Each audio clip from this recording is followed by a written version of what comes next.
Welcome to the next UniTalks session. I'm Sasha Foretova. I work in the communications department at the university. I would like to welcome you to another UniTalks session. UniTalks are a lunchtime series that provides space to listen, discover, and discuss interesting projects within all our entities at the university. And today I would like to welcome Professor Claudine Kirsch, Associate Professor in Languages at the FHSE, who will talk about multilingualism and children. In our family settings, I think many of us are directly confronted with multilingualism, and many of us also ask themselves questions about how to best support our kids in this exciting multilingual journey of life. I'm very happy to have Professor Kirsch today, who will give us a closer look to what it actually means to be multilingual. She will also walk us through her research in schools and educational centers. And, well, that's great, she will debunk some of the myths surrounding multilingualism. But we would be also very much interested in what's your own multilingual stories from your family or surroundings. How do you deal with multilingualism at home? How do you support your children? So please share your stories with us in the chat. We will be very happy to hear them. But you also have, of course, many questions with regards to multilingualism. So please ask your questions in the chat. We will try to respond them during the webinar in the Q&A session. I will now hand the floor over to Professor Kirsch. First of all, thank you very much for inviting me to give this talk today. I feel very honored to tell you a little bit about multilingualism or bilingualism. So my background is in education. So what you will hear today is really a focus on education and not maybe in social linguistics or psycholinguistic perspective on multilingualism. So I'd like to start with a little movie, and let me just introduce you to what you will see. So what you will see very shortly, it's a minute and about 30 seconds, where you will see flexible language use in early education in Luxembourg. So you will see the children are using 3 different languages, and this video has been recorded in the project Mulipack, which I led last year. So meet Felice, who you can see here in the picture. He's 3 years old. He has a Portuguese background and is an emergent multilingual. So which means that he's about to learn a few languages. And he's one of the many children, actually 65% of the children in Luxembourg, who do not speak Luxembourgish as a home language when they go to school. And also meet Miss Clara. She's from Luxembourg and she's an experienced teacher. So what you will see is a storytelling, a story sharing experience. Felice comes with a book and asks Miss Clara to kind of share the book.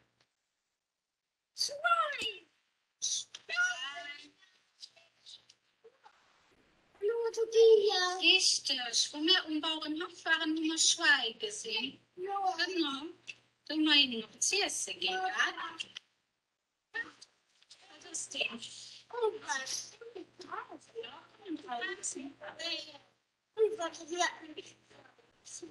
Dat zijn de kiest.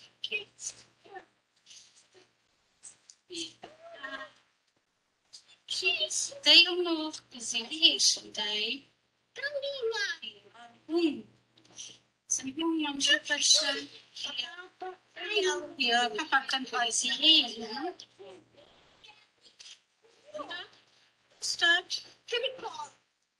Ja, das ist schräg. Ich springe. Springt. Nachher, schräg.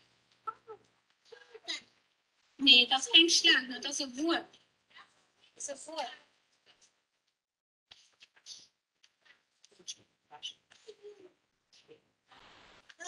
Die ist schwarz. Ja, es kriegen noch schwarze Punkte, nee, wie ich. Is the that Himmel station.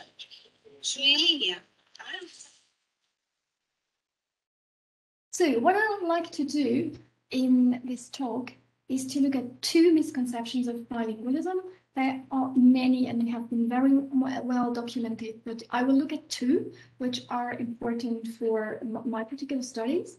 Then we'll look at translanguaging, and finally, I will introduce you at the Bilingualism Matters branch that we have opened in Luxembourg. So there are, as said, many misconceptions about bilingualism, but there are two which are important for now. And the first one is confusion. The second one is problems at school. So the idea being, if you're bilingual, well, then you are likely to be confused and you're likely to have problems in school. Well, this first idea of confusion is a very old idea. If you look here at Serre, who said is in 1928. So at that time and until the 1950s, the idea was really like the two balloons here that you will see. The idea was that bilingualism was something in your brain like two balloons which are competing for space. So, you know, there's a competition there, and you really need to separate these languages. Otherwise, the children are getting confused. And this idea has been very influential up to today, because still today, people have the idea of one person, one language. So parents basically should speak one language to the child. We also see that in bilingual education, where languages are very strictly separated.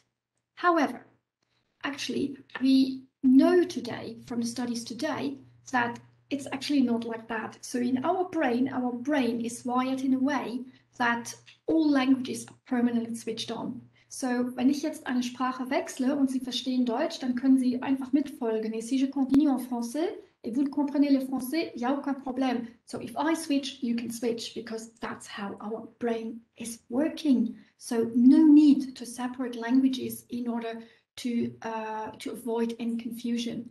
So in fact, even young babies can separate languages, and this seems to have been proven for a long time. So bilinguals are not necessarily getting confused. And the second idea is problems at school. So again, 1926, the idea was very much, if you're bilingual, very, very difficult, because you may have a mental retardation. And still today, you know, parents may be told, you know, separate your languages in order to avoid confusion or a language delay or language disorders. But again, we know from research today that bilinguals and monolinguals are actually going through very similar stages of language development. It may be that the bilinguals develop their second language a little bit later, but then they will catch up. So again, problems at school? Actually, no. So it's not because we are bilingual that we automatically need to have problems at school. So if you want to look at problems at school, because we know that a lot of children with a second language and minority background and low socioeconomic status, so this mix of factors, that these children underachieve. But it's not because they are simply bilingual. In order to understand, we may well have to look at monolingual ideologies in society and monolingual ideologies in schools, which mean there's a majority language that is kind of pushed, and the home languages of the children are not really valued. And that causes a lot of problems. Because if we look at research on young children, we know that young children notice how very early on how language works. They are very careful. They find it easier to learn also additional languages. Here are two reasons why they may do that.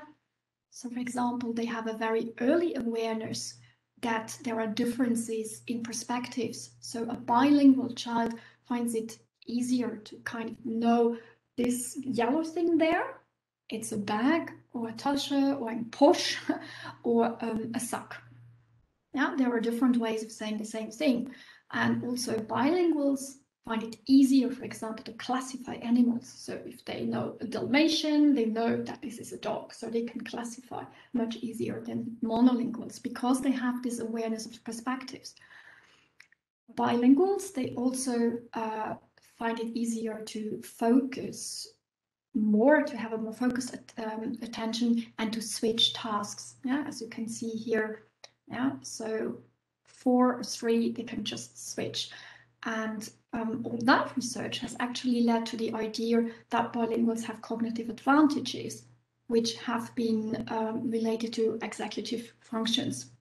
And these executive functions are really important because they're important for learning, for academic success, and we know that academic success actually predicts long-term health and well-being.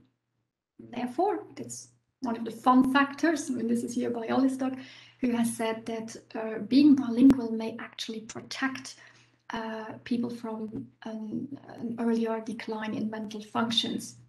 But there is actually a Lothian sample. There's a study done at the University of Edinburgh with people, a longitudinal study over 70 years, and they looked at aging and at the cognitive functions of the brain, and they also found that one of the factors that may mean that you are more active, more cognitively active, is actually speaking a different language. So another thing that we often heard was, oh, children, when they switch languages, this is really bad. This really shows that they have no language or they are not competent. And actually, maybe it's just the opposite, because switching languages can be a sign of competence in both languages. And I will now come back to what you've seen before. So the movie, this is kind of the way we work. When we are in schools or in creches or wherever, we do a lot of observations, we interview people, and then here, we actually transcribe. So what you've seen here, part of what you've seen was Miss Clara pointing and asking, what does he eat? And Felice asking, in red each time. You can see the Portuguese, so he speaks quite a lot. He answers a lot of questions in Portuguese. So he says grapes. She then says, grapes? Yes, these could be grapes. Kind of hinting, it's not really. And he then continues and says, uva? Not red. So he actually got a message. Yeah, he's rethinking his uva. His grapes are not red. So he looks at her and she then says, okay, no, these are cherries. So she confirms he's actually right. She's giving him the Luxembourgish word. He's repeating the Luxembourgish word, finds the next one, snail. Yeah, so he goes on speaking Portuguese. And you will see here that the teacher is speaking Luxembourgish the whole time, apart from one word in number 15, when she introduces him to, or he was speaking about the ladybird, and she then offers him the word in Portuguese as well as one of the words that she actually knows, because we have to remember that a 3-year-old is not only learning words, but learning concepts. Yeah, same for the cobra worm. He thinks it's a cobra. She says, no, it's a worm, because he needs to learn the differences. So here we can see that the child is actually using 3 languages in order to communicate. So what we can see here is a very strategic use of languages of the teacher and of the child in order to communicate and make meaning. But we know that communication is multimodal. So it's not just using a lot of languages, but of course it's pointing, or here we had the image of the child who wanted to illustrate that he had found a cobra. So he was kind of going on the floor in order to show her what he meant by cobra. So people are acting things out. People are, of course, reading facial expressions. Yeah, so you had here, it's a ladybird. So here he says, oh, I don't really know what it is in Portuguese. Looks at her, give me the word. And here she's giving him the word in Luxembourgish and Portuguese. And he's very attentive here, as you can see from his face. But then it's a tone of voice, the way she says, grapes? Yes, these could be grapes, in order to help him think. Now, what I've done here with you, actually, I've illustrated here what translanguaging is. Okay, so that's the second part of my talk. Translanguaging, I cannot, of course, not do justice if I speak 5 minutes on translanguaging, but what I like to say here is that it's a very new concept, has been developed in the 20 last years, has been redefined quite frequently, to the extent that people even spoke of discursive drift. And here Some people say it's can be a theory of language, it can be a process. So for example, here, what I've pointed out now is the deployment of an individual's unique semiotic repertoire. So you could see in the movie that the child was using various languages in order to communicate, but on top of that was using his body, was acting out. And same for the teacher. Yeah, they're using their semiotic repertoire, all the signs that they have at their disposal in order to communicate, make meaning, and learn. But translanguaging can also be a practice. So this is kind of normal for those who are bilingual and to speak with other bilinguals who share the same language. They may kind of move very flexibly and dynamically between the languages. That's just the normal way they speak. Yeah, so translanguaging can be a very multimodal, multisemiotic practice. But now coming to education, it's also a pedagogical practice. So in Wales, for example, this idea was very much implemented in schools. So the children had English and Welsh. The idea was really to push Welsh to validate this minoritized language. And the children were asked to read something, for example, in Welsh, and then write it down in English. And in this way, they learned at a much deeper level because it was really about understanding. So pedagogical practice, which brings us to translanguaging as a pedagogy, which has been very much recently discussed and which is also where I've been doing some researching. So we know today, because of the super diversity in Europe, that really policymakers and educationalists, they have to change their way. They generally teach or teach languages in order to take account of this diversity. And that's, of course, in line with the UN Convention of Children's Rights or the Index for Inclusion, which really pushes for being inclusive and having children use more languages. Yeah. So you can see it in the Council of Europe that promotes multilingualism by promoting multilingual approaches to teaching and learning. And these are all based on this new understanding of multilingualism, that we have that these languages are all active and that in order to learn languages, you need to draw on everything rather than separate. But the multilingual or translanguaging pedagogies, they go beyond that idea in that they really want to change something. They really want to change the dominant monolingual ideologies which are prevailing in schools and which force children to learn particular languages and others are completely ignored. So it's a move towards social justice and encouraging social participation. And offering children the possibility to use different languages is part of it. So Ofelia Garcia, she spoke of, in order to help practitioners put translanguaging pedagogies in, she refers to 3 different things, let's say, which are interconnected: stance, design, shifts. Stance is the teacher's commitment to draw on the students for repertoires. And in the movie, you could see a teacher who was not only open and interested in multilingualism, but really tried to listen to the child, to really capitalize. There was an active commitment to capitalize on religious languages. But just being open and interested is not enough. We actually need to design our classrooms and our schools in a way that we really make sure that children are exposed to several different languages through input, activities, curriculum, etc., so that children can really connect home and school languages. Then third, it's the shifts. So here you could see, for example, that the teacher was actually pretty much speaking Luxembourgish, but then she shifted at one point to Portuguese, which was really planned. I mean, it's of course very quick, but I mean, there is an intention behind, and the intention was to make sure that the child actually learns these words.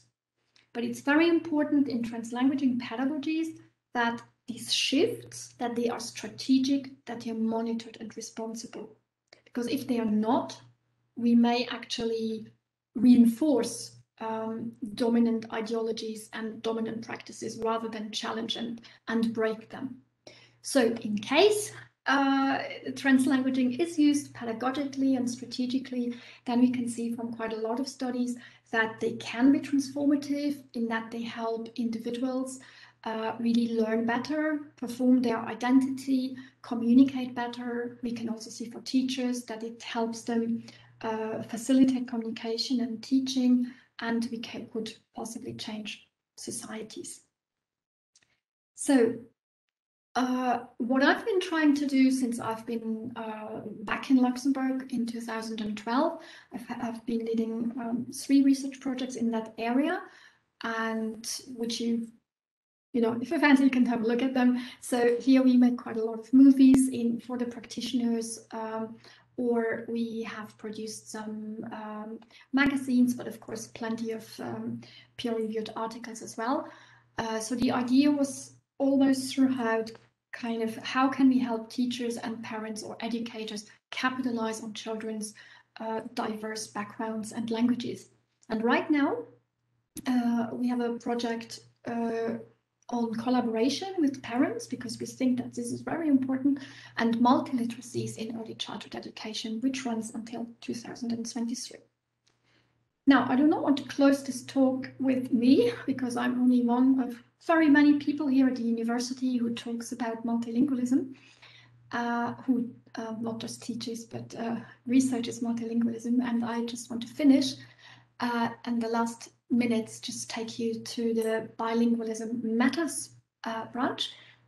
This Bilingualism Matters is a research and information center at the University of Edinburgh.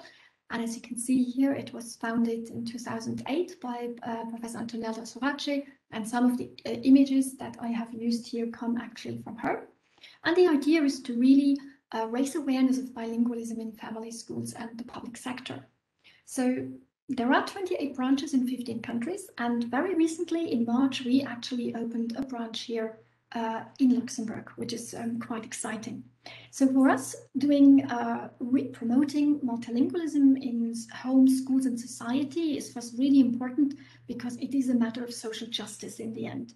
Because if children perceive that their languages are not valued, then they think that they are not valued. So if we really want to promote multilingualism, we are doing in schools and homes and so on, we're really doing a step in the direction of a more equitable society.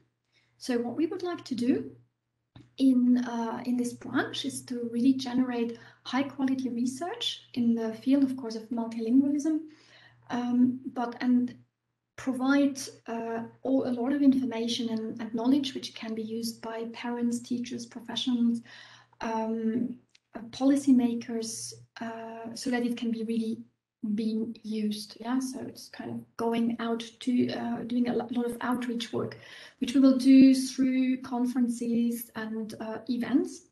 And we certainly want to reach out to the health professionals, which we haven't done yet. So for us, it's really a fantastic opportunity to show the world here, and what kind of fantastic research we at the University of Luxembourg, which is multilingual research, do in the areas of promoting multilingualism in school, in education, with parents here at the university. And so it's a very good opportunity for us. And with that, I would like to close, because I would like to invite you all here at the university to join us in that effort to kind of really put Luxembourg on the world map and kind of show what we do. So, and I'll end here. Thank you very much, Professor Kirsch, for such a great presentation. I think it was it gave a lot of insights to everyone.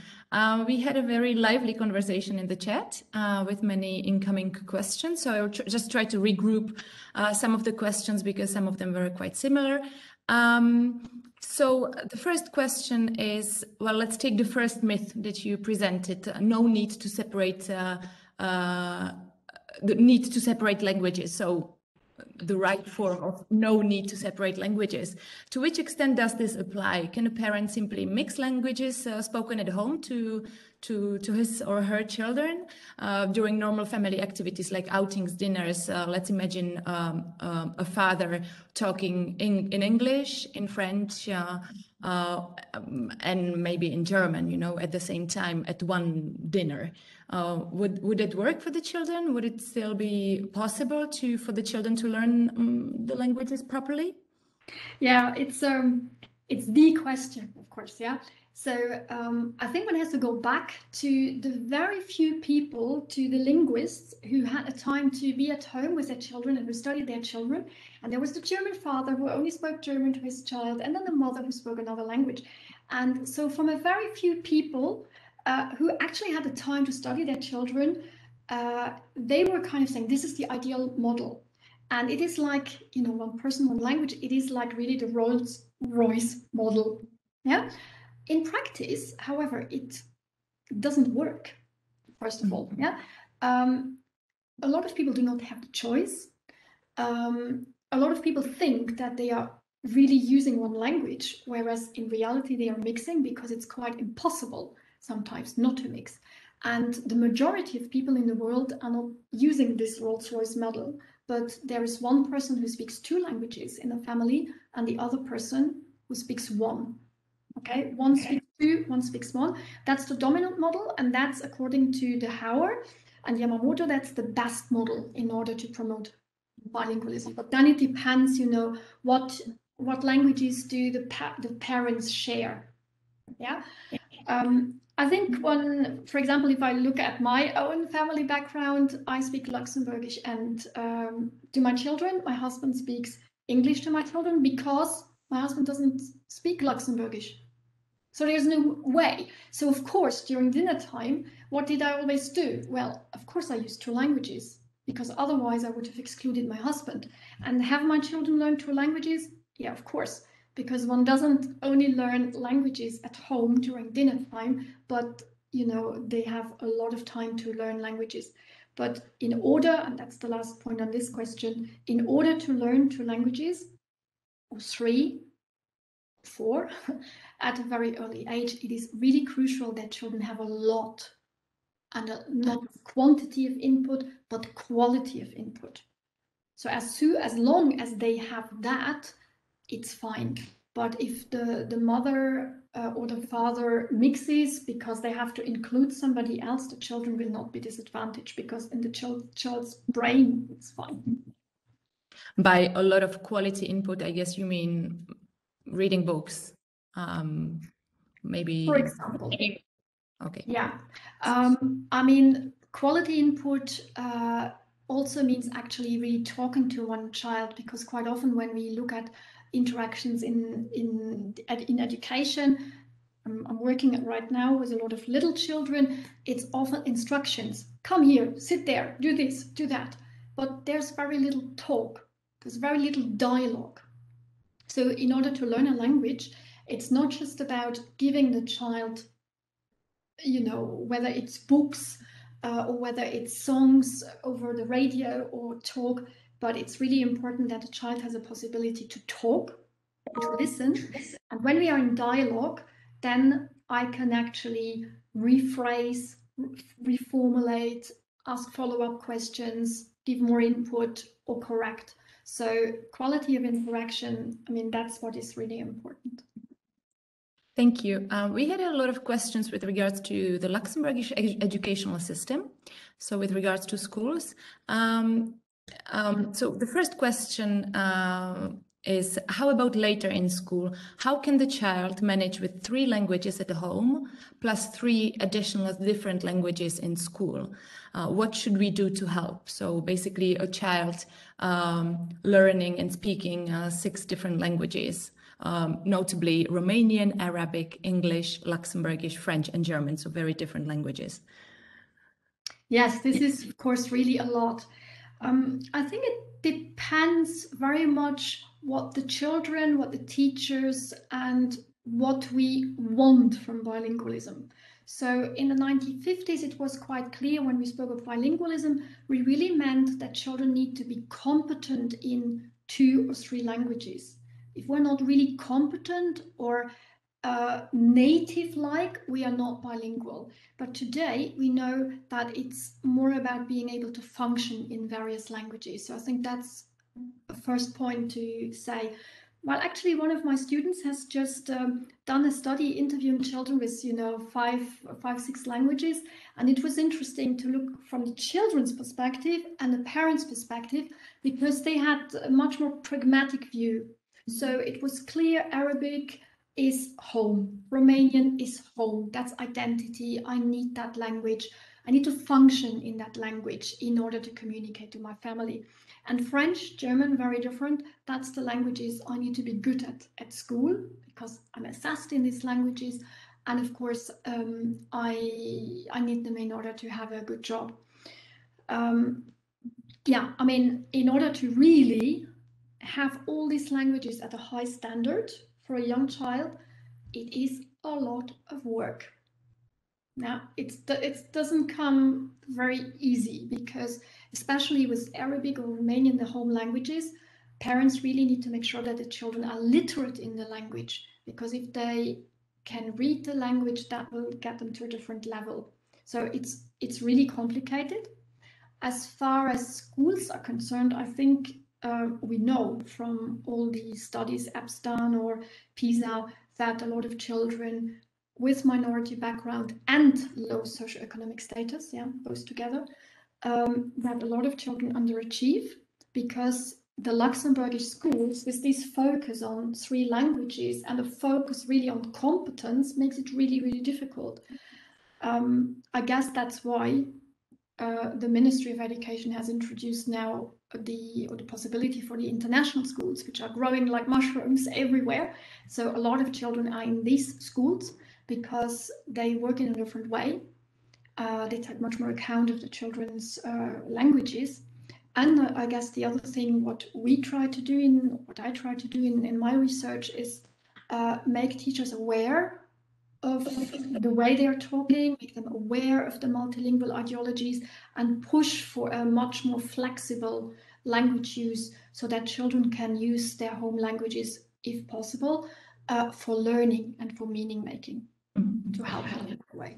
Which brings me quite naturally to another question, actually. Is multilingualism not suitable for certain children? Would you in some instances say, let's not have that many languages?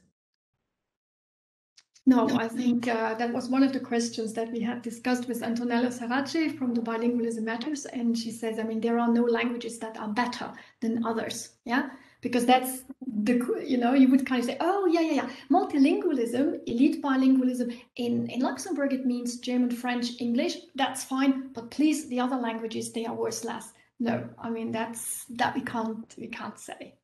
But could we imagine a situation where a child is not capable of learning more than 1, 2, 3 languages?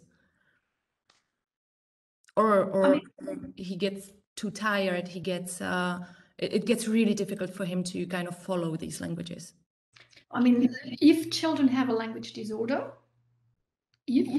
what few children have, and a language disorder, by the way, you always have to test children in at least 2 languages, because you cannot say, oh, they're weak in Luxembourg, they have a language disorder, but they're perfect in Portuguese, or the other way around. I mean, if children have a language disorder, then of course, speaking more languages is more difficult, but that's not the norm. So for a lot of children, growing up multilingual is okay.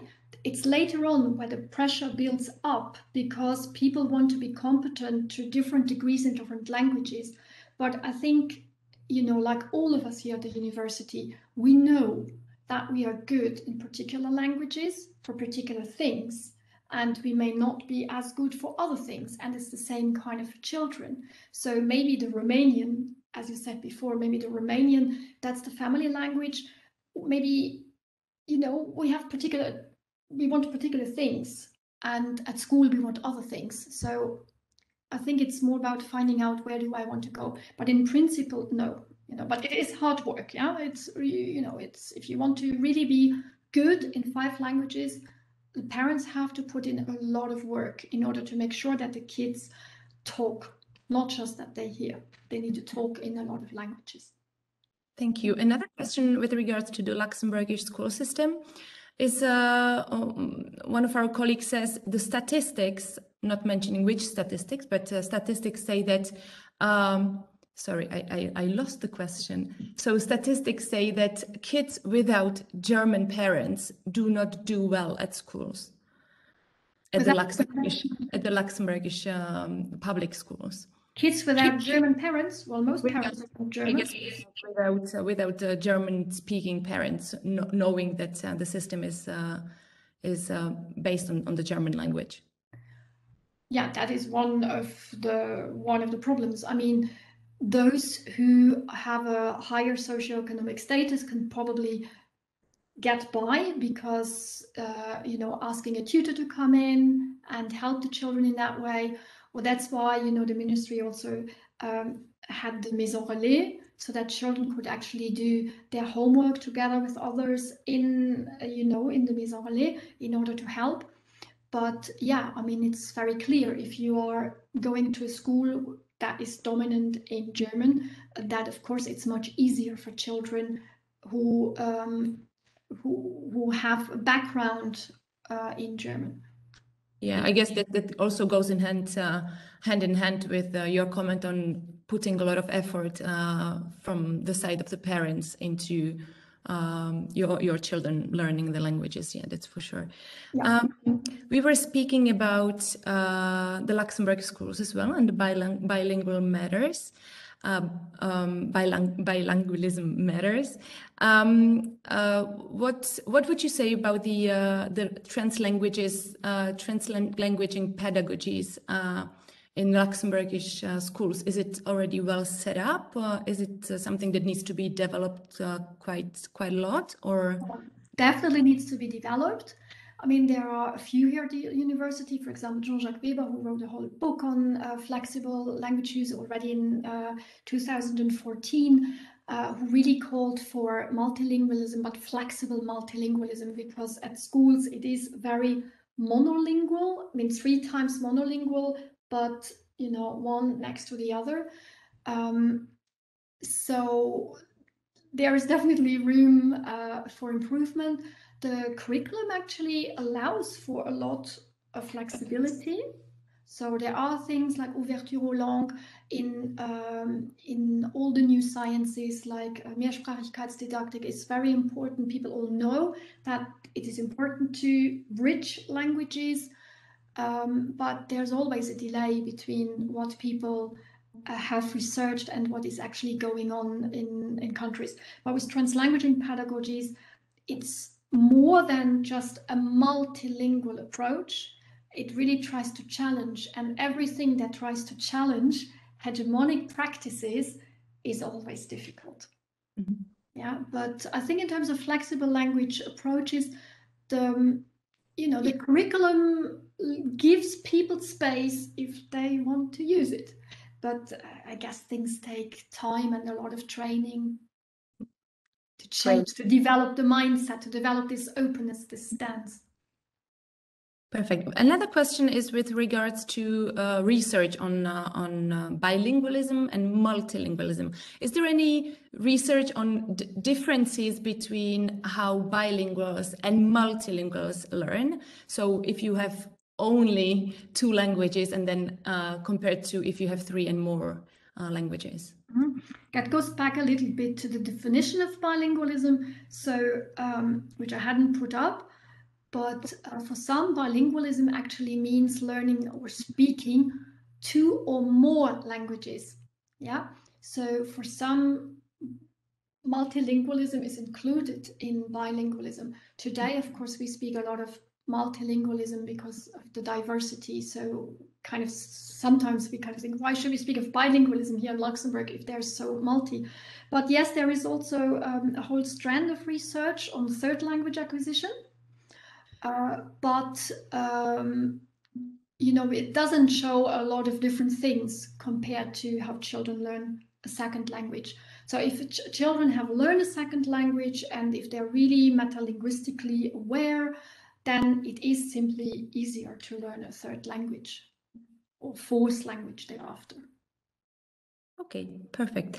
Another question, very hands-on. We have a 2-year-old daughter who is starting to talk. Shall we continue with the home language, which is Spanish, or is it better to help her with the crash language, which is French? Well, it is about identity, and it is about what people feel about the language and how they feel good. And I think if this particular parent feels really that Spanish is the language that is important for her, then by all means Spanish, because then the child has a solid base in Spanish, and on that solid base later on we can superpose the Luxembourgish, because the child will have a lot of time learning Luxembourgish at school. Okay.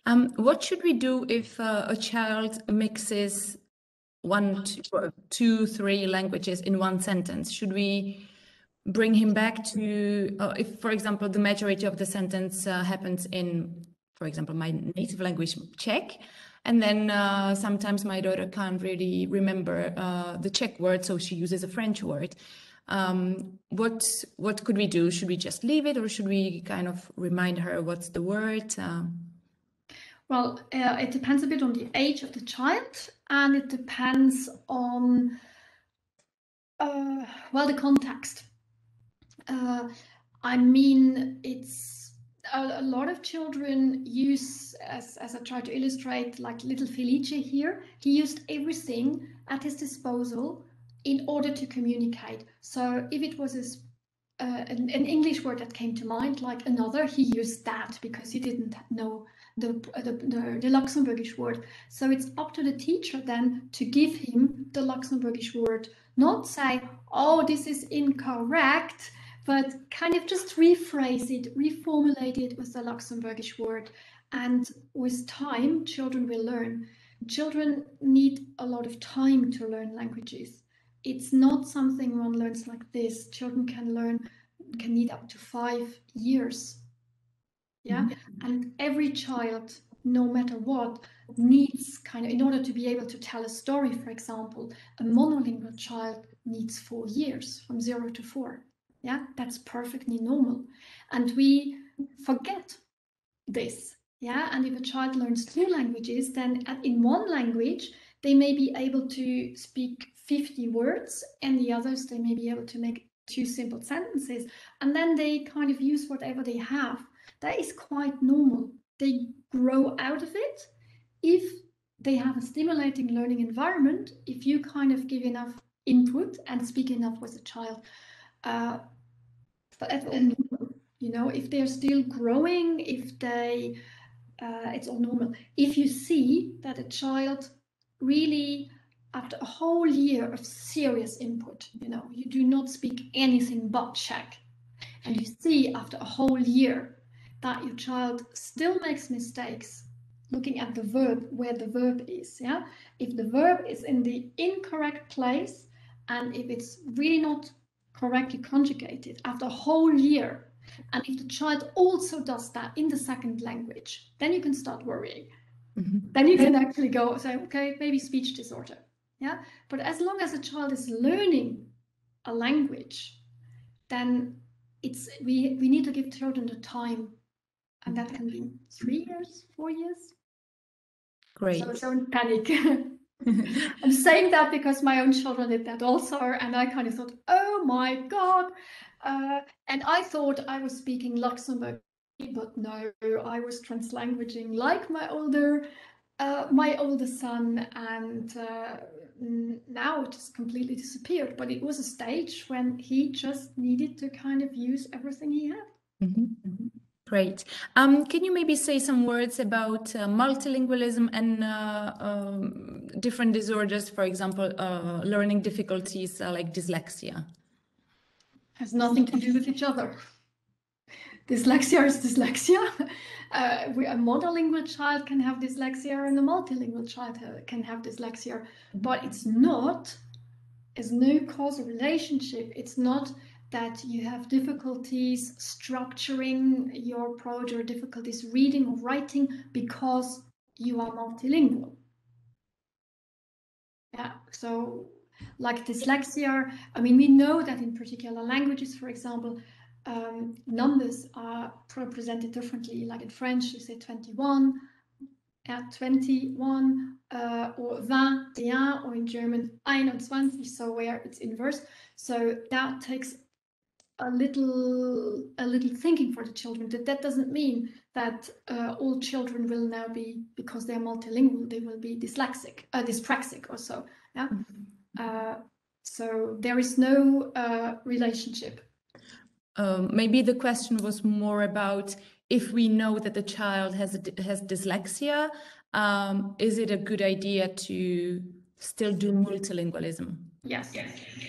Yeah, because there's really, one is not related to the other, but a child who is multilingual can develop a lot of language awareness. Mm-hmm. And really through that may actually help, because if you know how a language is structured and if you are able to think about language, that may actually be helpful later on. Okay, perfect. I think this...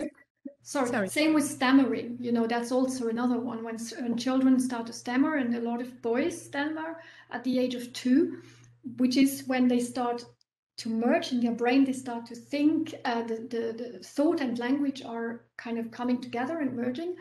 And a lot of boys, particularly, I don't know why it's boys, they start stammering. And then, of course, the classic is that somebody says, and please do not kind of speak into languages anymore, because that is really making speaking much more difficult. But there's absolutely no relationship between one or the other.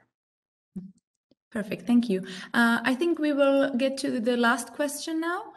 Is there a best age to start speaking a second language and a third afterwards? Is it more efficient to learn them one after the other, or can we start learning them all together? You can start learning them all together. Best age, I mean, there is the myth that the earlier the better. And that's actually not true, because you know, when you are a little bit older and you have this language awareness and you know what language is and how you learn, then you can learn a language at any age. You know, if you want to learn now, I don't know, Italian, you know, you will be able to learn Italian, and quite to a high level. You may not have the exact phonology. I mean, you will not be able to pronounce the words like a native speaker, compared to if you do it at the 1-year-old, but you will manage. So the only difference if you start to learn a language from birth is the possibility that you pronounce it like a native speaker. That's the only advantage. But whether you learn a language, 3 languages at the time, 2 languages at the same time from birth, or sequentially, like first language until the age of 3, and then after 3 you learn a second one, it really doesn't matter. Comes to the same. Okay, perfect. So thank you very much. It was a really lively Q&A session. And I'd like to take this opportunity to thank a lot Professor Kirsch for giving us an in-depth look into multilingualism. We hope that you will now feel more equipped to support your children in the multilingualism journey. Thank you to everyone for joining and engaging as well. We will get back to those whom we didn't get to answer the questions. You will receive a response from us by email. So have a good day, and thank you very much. Well, thank you very much for being here.